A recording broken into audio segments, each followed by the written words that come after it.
আবারও রাজনীতিতে সক্রিয় হইতে চান সাবেক স্বরাষ্ট্র প্রতিমন্ত্রী ও প্রথম প্রধানমন্ত্রী তাজউদ্দিনের ছেলে সোহেল তাজ।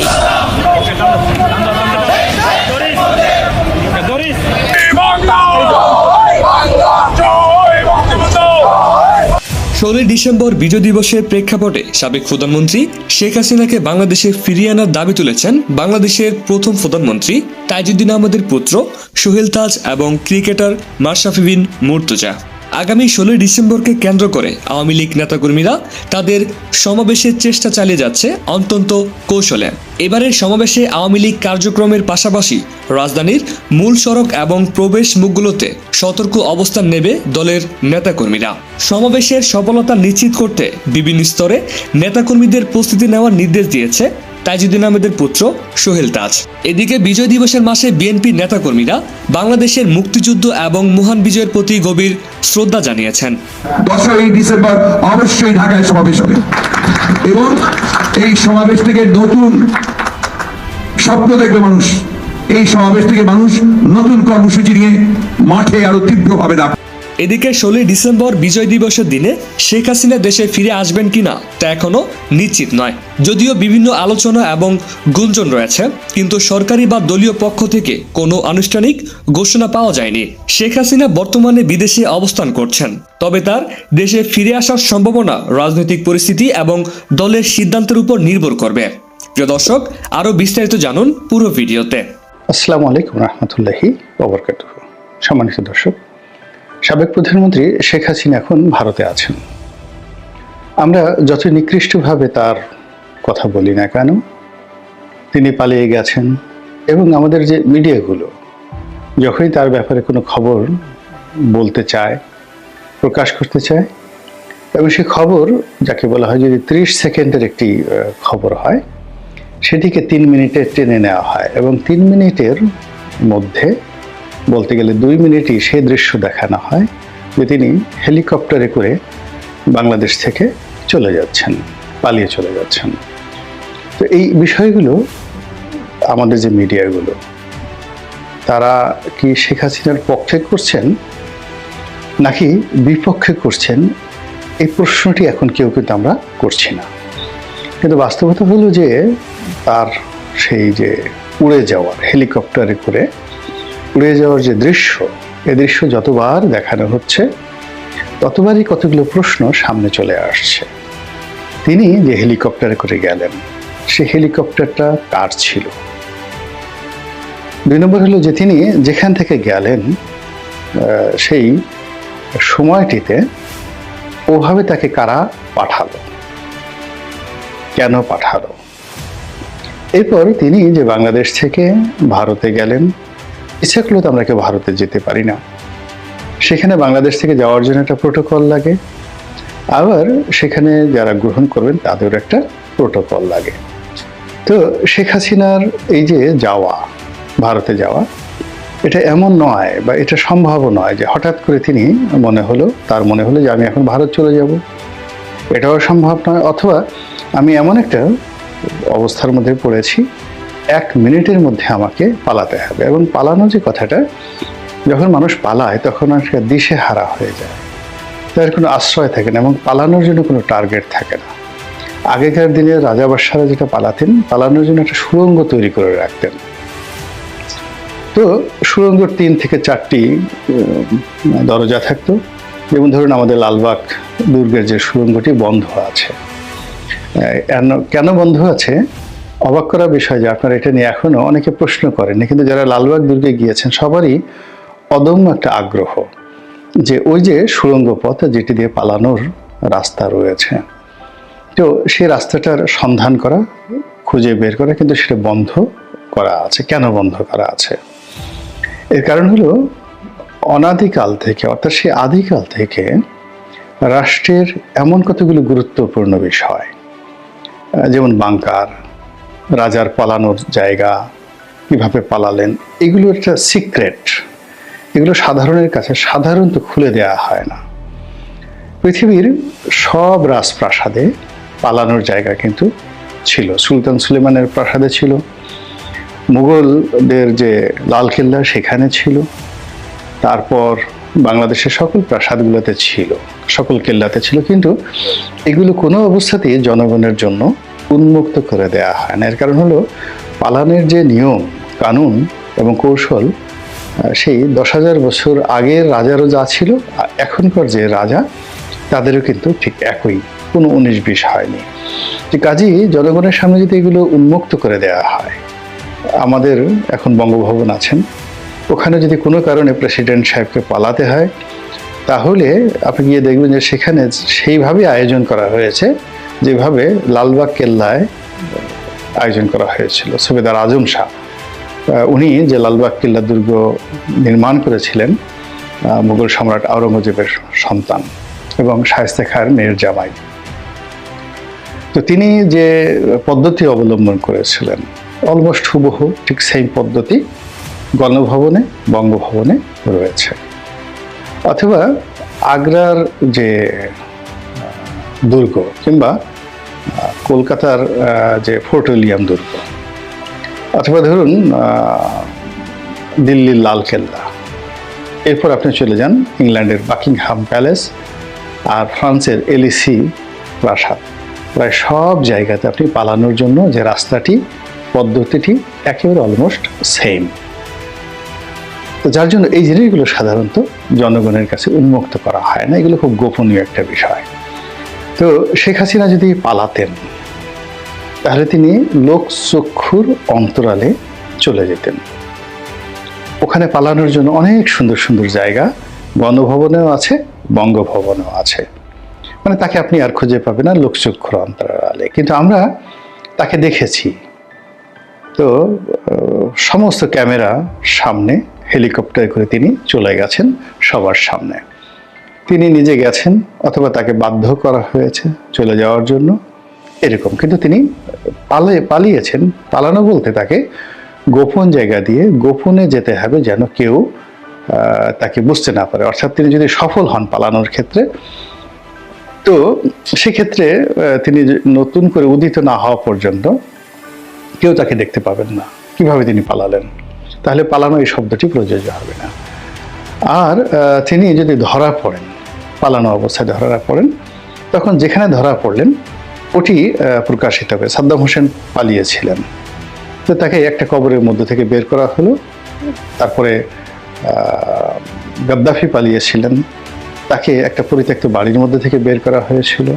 এরকম অনেকে পালিয়েছেন তো পালানো অবস্থা থেকে। তো শেখ হাসিনা যদি পালাতেন তাহলে তাকে গোপন জায়গা থেকে উদ্ধার করতে হতো যদি আমরা ধরতে পারতাম। আর তিনি যদি পালিয়ে ভারতে চলে যেতেন, চলে যাওয়ার পরে দিল্লিতে তাকে দেখা গেলে আমরা বলতাম যে তিনি কিভাবে গেলেন, কোন পথ দিয়ে গেলেন। কিন্তু যেহেতু আমরা তার পুরো বিষয়টি, অর্থাৎ গণভবন থেকে তিনি হেলিকপ্টারে ওঠা, প্রত্যেকটারই একটি স্থির চিত্র রয়েছে। তো এটাকে আসলে আপনি অনেক কিছু বলতে পারেন, কিন্তু এটাকে পালানো বলাটা এটা ব্যুৎপত্তিগতভাবে এটা ভুল আছে, ভ্রান্তি আছে এবং এটা সঠিক নয়। এবং সঠিক না থাকার কারণে কি হচ্ছে, শেখ হাসিনা গেছেন, তিনি আবার ফিরে আসবেন, কাম ব্যাক, রিটার্ন, এই জিনিসটি আসে। আর যখন আপনি পালানো, কাউকে পালিয়ে যাওয়ার সুযোগ দেন বা কেউ পালিয়ে যায়, তখন সেটাকে আর ফিরে আসা তার কোনো স্কোপ থাকে না। পালানো জিনিসটারই যাকে বলা হয় পরিণতিটা ভিন্ন হয়। তো শেখ হাসিনা যেহেতু সবার চোখের সামনে দিয়ে চলে গেছেন, উড়ে গেছেন, আবার এখন যেখানে আছেন সারা দুনিয়া জানে তিনি সেখানে রাজকীয় মেহমান রূপে আছেন, তো কাজেই তার ফিরে আসা নিয়ে আলোচনা হচ্ছে। তিনি তার শাসন ক্ষমতাকালীন সময় আয়রন লেডি হিসেবে পরিচিত ছিলেন, কিন্তু তিনি যখনই কোনো একটা টেলিফোনে তার এক কর্মীর সঙ্গে কথা বলে যে আমি আসছি সীমান্তের কাছাকাছি, অমনি আমাদের অনেকের হৃৎপিণ্ডের মধ্যে ধক ধক শুরু হয়ে যায়, দিল কিউ না ধাক ধাক করে। একটা সে বিখ্যাত গান আছে না, কাজল গিয়েছিল, আই এম 16 গোয়িং অন 17, দিল কিউ না ধাক ধাক করে।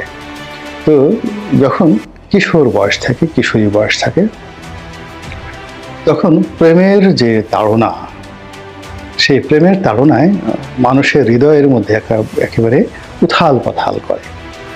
এটিকে বলা হয় ধাক ধাক করে, দিল কিউ না ধাক ধাক করে। কিন্তু যখন আপনি আতঙ্কগ্রস্ত হয়ে যাবেন তখন আর দিল ধক ধক করে না, তখন হৃৎপিণ্ডের যে স্পন্দন সে স্পন্দন বন্ধ হয়ে যায়। নর্মাল যদি ধরেন আপনার হৃৎপিণ্ডের যে শব্দ এটি আপনি ঢোলের বাড়ির সঙ্গে তুলনা করেন, তাহলে ভয় পাওয়ার পরে কোনো একটি রাক্ষস দেখলেন, খোকস দেখলেন, জিন ভূত দেখলেন, সাপ দেখলেন, এরপর আপনি ভয় পেলেন, মানে কোনো ডাক্তার তার যে যন্ত্র, এই যন্ত্র আপনার বুকে লাগিয়েও আপনার হৃৎপিণ্ডের শব্দ শুনতে পাবে না, হৃৎপিণ্ড বন্ধ হয়ে যায়। এখন শেখ হাসিনা যখন আসবে বাংলাদেশে, যদি আমরা বিজয়ী হতাম বা আমরা যদি সুবিধাজনক অবস্থানে থাকতাম, তাহলে আমাদের ওই হৃদয়ের মধ্যে দিল কেউ না ধাক ধাক করে যে আমরা এখন তাকে পেয়েছি, তাকে বিচার করব। আগেকার দিনে এরকম হতো, মানুষকে শুলে চড়ানো হতো, হাজার হাজার মানুষের দৃশ্য দেখতো, তারপরে মানুষকে ফাঁসি দেওয়া হতো, বড় বড় রাজাকে সেই শিকলবন্দি করে প্রকাশ্য দরবারে এনে তাকে বিচার করা হতো। তো এই জিনিসগুলো মানুষ উৎসর্জনতা দেখতো। অনেক বড় বড় রাজকুমারকে তারা বাঘের সামনে ফেলে দেওয়া হতো, সিংহের সামনে ফেলে দেওয়া হতো। আর সেই কলোসিয়ামে গিয়ে, রোমান কলোসিয়াম, সেখানে গিয়ে হাজার হাজার মানুষ সে দৃশ্য দেখে সেই দিল কিউ না ধাক ধাক ভীষণ রকম আনন্দ পেত। তো শেখ হাসিনা বাংলাদেশে আসবেন বা তাকে আনা হবে, এই দৃশ্য কল্পনা করলে আমাদের মনে তখনই আনন্দ হবে যখন আমরা একেবারে 100% কনফার্ম হব যে আমরা বিজয়ী হয়েছি এবং শেখ হাসিনা দুর্বল, সে আমাদের কিছুই করতে পারবে না। কিন্তু যখন তার আশার শব্দ আমরা শুনি, অমনি আমাদের অনেকের সেই হৃৎপিণ্ড বন্ধ হয়ে যায়, অনেকে উত্তেজিত হয়ে যান, গালাগাল করেন, এবং গালাগাল সবসময় দুর্বলের ভাষা। কখনো গালাগালি কোনো ভদ্রজনের ভাষা হয় না, গালাগাল করে কেউ কখনো জীবনে জয়লাভ করেনি। কোনো শক্তিশালী মানুষ পৃথিবীতে কখনো গালাগাল দেয়নি। প্রকৃতিতেও দেখবেন যে শক্তিশালী যারা প্রাণী তারা হুঙ্কার দেয়, কিন্তু গালাগাল দেয় না। গালাগাল যারা দেয়, গালাগালি সাধারণত খুব নিম্ন শ্রেণীর যারা প্রাণী, এরা সারাদিন শুধু গালাগাল করতে থাকে। সে মশা, মাছি, এই সারাক্ষণ মশা যে ভন ভন করে, মাছি ভন ভন করে, মশা পনপন করে। তো এই জিনিসগুলো প্রকৃতির এরা খুব নিচু স্তরের প্রাণী, আপনাকে শুধুই ডিস্টার্ব করে।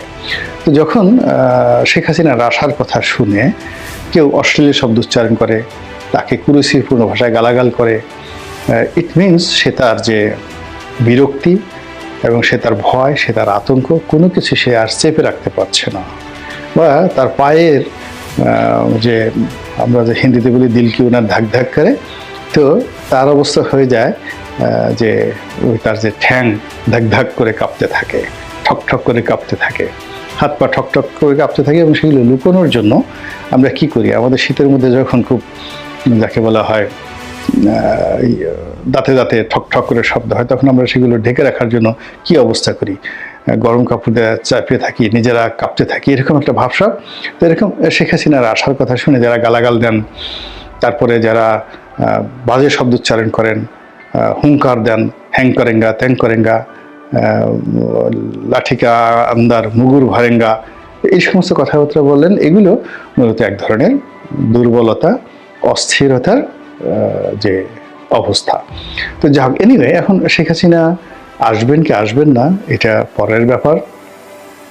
কিন্তু আমরা যেভাবে তাকে নিয়ে আলোচনা করছি এবং যেভাবে তার আসার জন্য পথ সৃষ্টি করছি, এবং সত্যি যদি কোনোভাবে সে এসে পড়েন বাংলাদেশে, টুস করে ঢুকে পড়েন, তাহলে প্রথম দর্শনেই দেখা যাচ্ছে যে আমাদের মধ্যে যারা দুর্বল চিত্তের মানুষ, তাদের কি হবে একমাত্র আল্লাহ রাব্বুল আলামিন জানেন। এবং মানুষের ভয় কোন পর্যায়ে থাকে, শেখ হাসিনার আমলে আমি তো লিখতাম বাংলাদেশ প্রতিদিনে, তাকে সমালোচনা করে লিখতাম। এখন বাংলাদেশের খুব নাম করা একজন সম্পাদক, একসময় তার মানে সম্পাদক কাম মালিক, গ্রুপ অফ পাবলিকেশন, বাংলাদেশের মধ্যে সবচেয়ে বড় পাবলিকেশন হাউস ছিল তার। তো আমি সেখানে চাকরি করতাম একসময়। তো আমার সেই বস, তিনি ফোন করলেন যে, বাবা রনি, তুমি তো লেখো, আমি কয়েকদিন পড়ছি, তো তোমার এই লেখা পড়ে আমার এতটা ভয় লাগে আমি আর পরে আর ওই লেখাগুলো পড়তেও সাহস পাই না, যে আমি যে এই লেখাগুলো পড়ছি এটা যদি কেউ জেনে যায় তাহলে না জানি আমার কি হবে। তো এই হলো মানুষের ভয়ের সংস্কৃতি। এখন শেখ হাসিনার জীবনের সফলতা হলো, তার অনেক ব্যর্থতা থাকতে পারে, সফলতা হলো যে সে এখনো পর্যন্ত সুদূর প্রবাসে থেকে আমাদেরকে ভয় দেখাতে পারছেন, ভীষণ রকম ভয় দেখাতে পারছেন। এবং আমরা এই ভয়ের কারণে তার আশা নিয়ে, তার ঢুকে পড়া নিয়ে কল্পনা করছি, এবং তিনি যদি আসেন তাহলে আমাদের কার গালের চামড়া, কার পিঠের চামড়া কিভাবে কি হবে, নতুন মামলা মোকদ্দমা কেমন হবে, তারপরে আবার তার যারা হারিয়ে যাওয়া সেই সিপাহ সালার থেকে শুরু করে অন্যান্য যারা আছেন তারা আবার কি করে ক্ষমতার পাদপীঠে আসবেন, এই বিষয়গুলো নিয়ে আমরা চিন্তা ভাবনা করি। আর খিল লাগিয়ে, মানে প্রচণ্ড ভয়ে খিল লাগিয়ে নিজেদের ঘরের মধ্যে আত্মচিৎকার করতে থাকি। কিন্তু এটা কোনো বিজয়ের লক্ষণ না। যিনি বিজয়ী হবেন তার সকল দরজা খোলা থাকবে, আর যিনি পরাজিত হবেন তিনি বিজয়ীদেরকে ভয় পাবেন। বিজয়ীরা কখনো ভয় পায় না, ভয় সবসময় পরাজিতরা পায়। তো কাজেই আমরা যে বিজয় অর্জন করেছি এটাকে আগে হৃদয়ঙ্গম করতে হবে, এই বিজয়টাকে সেলিব্রেট করতে হবে। আমরা যে সত্যিকার বিজয়ী হয়েছি এটা আমাদের চোখে, মুখে, ঠোঁটে, হৃদয়ে, অন্তরে সব জায়গাতে এই যে বিজয়ের যে স্মৃতিচিহ্ন এটা আঁকতে হবে। এবং যখন আমরা এই কাজগুলো করতে থাকবো, আলটিমেটলি যদি শেখ হাসিনা পরাজিত হন তাহলে তিনি আমাদেরকে ভয় পাবেন। কিন্তু আমরা যদি এই কাজগুলো করতে না পারি তাহলে তিনি এই যে গেছেন, যেখানে গেছেন, যাওয়ার পরেও তিনি নিজেকে বিজয়ী ভাববেন এবং পুনরায় ফিরে আসার যখন কথা বলবেন, আমরা বিজয়ের আসনে বসেও পরাজিতের মতো থরথর করে কাঁপতে থাকবো। আল্লাহ আমাদের সবাইকে হেদায়েত দান করুন এবং হেফাজত করুন। আসসালামু আলাইকুম ওয়া রাহমাতুল্লাহি ওয়া বারাকাতুহু। এই বিষয়ে আপনাদের কি মতামত জানিয়ে দিন, আপনার মূল্যবান মতামত আমাদের এই ভিডিওর কমেন্ট বক্সে।